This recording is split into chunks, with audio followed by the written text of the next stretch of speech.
یہ میں بار بار کہتا ہوں، جو مجھے ایک آدمی نے جس طرح کی دشمنی کی ہے ہمارے ساتھ، ایک آدمی نے جس طرح کی دشمنی کی ہے، میں سمجھتا ہوں کہ میں نے 50 سال سے قوم مجھے جانتی ہے، مجھے کبھی اس طرح کا احساس نہیں ہوا جس طرح کہ ایسے کہ میں کوئی غدار ہوں ملک کا، کوئی ملک دشمن ہوں۔ اس طرح کی ہمارے پر اور میری پارٹی کہ ہمارا قصور کیا تھا؟ ہمارا قصور یہ تھا کہ ہمیں ہٹا کے جو چوروں کا ٹولہ ہمارے اوپر مسلط کیا گیا وہ ہم قبول نہیں کر رہے تھے، اور وہ یہ قوم قبول نہیں کر رہی تھی۔ واضح ہو گیا کہ قوم ساری آ کے ہمارے ساتھ کھڑی ہو گئی۔ ہمیں جو برا بھلا بھی کہتے تھے، جب انہوں نے ان چوروں کو دیکھا وہ قوم ہمارے ساتھ آ کے کھڑی ہو گئی، اور اس آدمی کو نظر آ رہا تھا کہ قوم ادھر آ کے کھڑی ہو گئی ہے۔ بائی الیکشن میں نظر آ رہا تھا، جلسوں میں نظر آ رہا تھا۔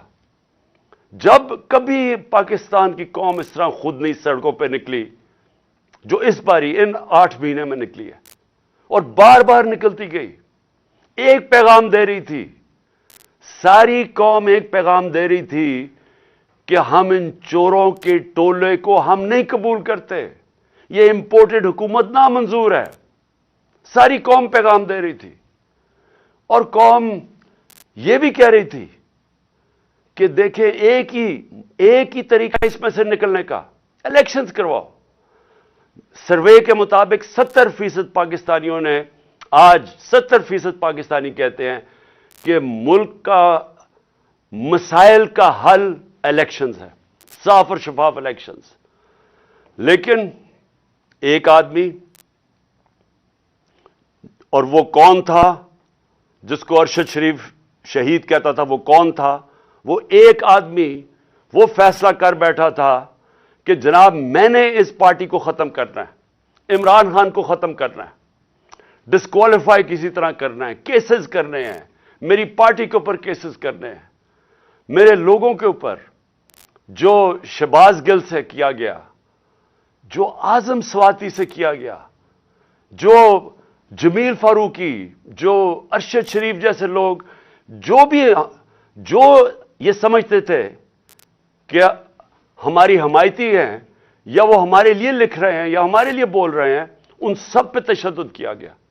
سوشل میڈیا کے لوگوں کے اوپر جو کیا گیا، ظلم کیا گیا، اور پھر مجھے آخر میں پلان بنایا گیا کہ مجھے راستے سے ہٹایا جائے۔ جب پتا چلا کہ کوئی کیس بھی کام نہیں کر رہا، الیکشنز دھاندلی کے باوجود بھی ہم جیت رہے ہیں، تو پھر فیصلہ کیا گیا کہ مجھے مار کے راستے سے ہٹایا جائے۔ تو میرے پاکستانیوں، آج جو ہمارا ملک جس طرف کھڑا ہے، میں آپ کو صرف آخر میں 2-3 چیزیں بتانا چاہتا ہوں۔ ایک کہ معیشت جدھر کھڑی ہے، پاکستان کی ایکسپورٹس گر رہی ہیں، ہمارے دور میں ریکارڈ تھی۔ پاکستان جو باہر سے پیسے ڈالرز بھیجتے تھے، ریمیٹنسز بیرون ملک پاکستانی، وہ گر رہے ہیں۔ پاکستان کی جو ٹیکس کلیکشن ہے وہ کم ہوتی جا رہی ہے، جو ریکارڈ تھی ہمارے دور میں۔ پاکستان کی انڈسٹری، اور انڈسٹری اٹھانا اتنے سالوں کے بعد ہماری انڈسٹری اوپر آ رہی تھی، اور یہ کورونا کے باوجود انڈسٹری اوپر آ رہی تھی۔ اصل تو نوکریاں انڈسٹری دیتی ہے، اصل تو ایک قوم کی دولت کے اندر اضافہ انڈسٹریز دیتی ہیں۔ اصل ہماری جو ایکسپورٹس بڑی ہیں وہ ٹیکسٹائل انڈسٹری کی وجہ سے بڑی ہے، تو ہماری انڈسٹری بڑھ رہی تھی۔ آج ہماری انڈسٹری 0 سے نیچے چلی گئی ہے، آج فیکٹریاں بند ہو رہی ہیں، آج مزدور بے روزگار ہو رہے ہیں۔ آج جب آپ کی ایکسپورٹس اور ریمیٹنسز جب گرنی شروع ہوتی ہیں تو ڈالر کم آ رہے ہیں، لیکن ڈالر کے قرضے بڑھتے جا رہے ہیں، اور آج ہمارے پاس خوف ہے کہ ہماری اب قرضوں کی قسطیں ادا کرنے کے لیے ہمارے پاس ڈالر نہیں ہے۔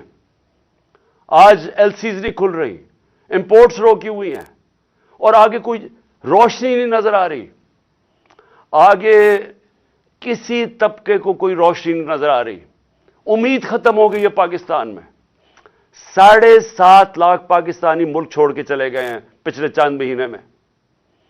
جبل علی کے مینیجر بتا رہے تھے کہ 7 مہینے میں جو پاکستانیوں نے انویسٹمنٹ کی ہے جبل علی کی انڈسٹریل اسٹیٹ میں، وہ 10 سال میں نہیں کی۔ لوگوں کو امید ختم ہو رہی ہے پاکستان میں، اور یہ سب سے خطرناک چیز ہے۔ ایک جب قوم میں امید ختم ہو جائے تو وہ پھر پھٹتی ہے قوم، اور یہ کیونکہ سارے تو نہیں باہر جا سکتے۔ تو مجھے جو اس وقت میں اپنی ساری جو پھر سے میں بات کرتا ہوں، میں سارے اداروں سے بات کر رہا ہوں، ہر طبقے سے بات کر رہا ہوں، مجھے جو کہ دیکھیں آج ایک چیز نہیں ہے جو پاکستان کی ان 8 مہینوں میں بہتر ہوئی، جو ایک آدمی کا فیصلہ تھا، ایک چیز بہتر نہیں ہوئی۔ آج ذرا دیکھیں دہشت گردی، پاکستان میں دہشت گردی دیکھیں، ہمارے جب دور میں تقریباً دہشت گردی کنٹرول ہو گئی تھی، ہم نے باڑ لگا دی تھی افغانستان میں جو ادھر سے دہشت گردی ہوتی تھی۔ پھر جب گورنمنٹ بدلی تو ہماری نئی حکومت سے سب سے بہترین تعلقات تھے افغانستان میں۔